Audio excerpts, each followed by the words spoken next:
Christ a été blessé pour nos péchés et humilié pour nos fautes. Il est l'agneau offert qui enlève le péché du monde.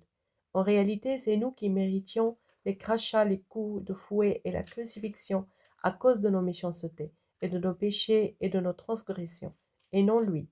Mais parce qu'il est saint, sans péché, est capable de vaincre la mort et de renouveler la création par sa résurrection, et parce qu'il pouvait tout supporter afin que nous ne périssions pas, il a fait tout cela pour nous, afin de nous ouvrir les portes du paradis. Voici la preuve de l'amour de Dieu pour nous. Alors que nous étions encore pécheurs, le Christ est mort pour nous, portant notre honte, afin de nous racheter et de nous faire de nous par grâce des enfants de Dieu, ceux qui croient en son nom. Dans le christianisme, nous croyons que quiconque se repent sincèrement de ses péchés chaque jour, en s'efforçant constamment de tendre vers la pureté et la perfection chrétienne, selon la parole du Christ. Je suis la lumière du monde, et vous êtes la lumière du monde. Vous êtes le sel de la terre. Mais si le sel perd sa saveur, il ne sert plus qu'à être jeté dehors et foulé aux pieds.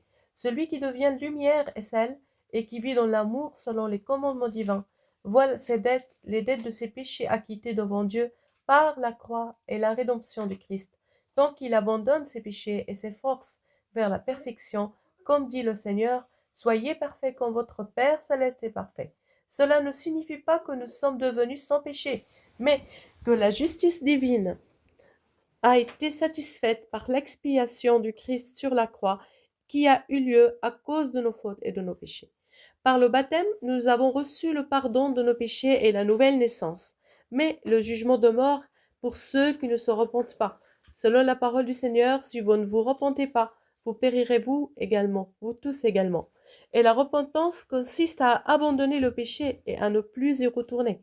Le Christ nous a appelés à une vie d'amour et de pureté, afin que nous soyons dignes du paradis céleste, où nous serons comme des anges de Dieu. Dans le ciel, on ne prend ni femme ni mari, mais on est comme des anges de Dieu.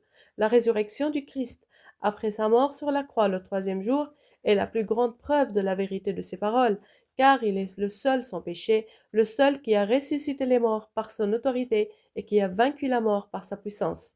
Alors que les scribes et pharisiens pensaient l'avoir vaincu en le mettant à la croix, en le mettant à la mort, c'est lui qui a vaincu la mort et triomphé, et tous ceux qui l'ont précédé et suivi, ou bien ceux qui ont suivi le Christ sont morts dans leurs péchés et sont retournés à leur poussière. Mais le Saint, qui est au-dessus de tous, est descendu du ciel par son incarnation virginale, a accompli le salut, puis il est remonté au ciel, et il jugera toute l'humanité, car il est le juge suprême. Les historiens romains, juifs, ont attesté et enregistré la réalité de la crucifixion du Christ, survenue sous Ponce Pilate, gouverneur romain, avec Hérode comme roi et Caïphe comme grand prêtre. Aucune source historique n'a nié ce fait. La parole prononcée par le Christ sur la croix est l'annonce de l'accomplissement d'une prophétie, le début d'un psaume messianique de David qui a prophétisé la crucifixion 1000 ans auparavant. Ils ont percé mes mains et mes pieds, je pourrais compter tous mes os. Ils me regardent, ils me fixent, ils se partagent mes vêtements, ils tirent au sort ma tunique.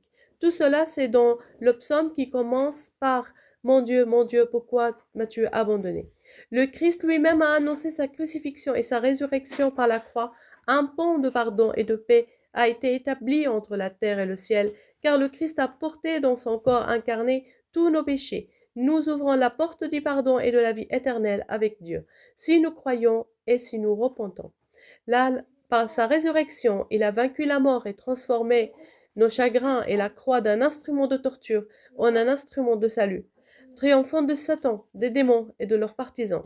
Car la parole de la croix est une folie pour ceux qui périssent, mais pour nous qui sommes sauvés, elle est la puissance de Dieu.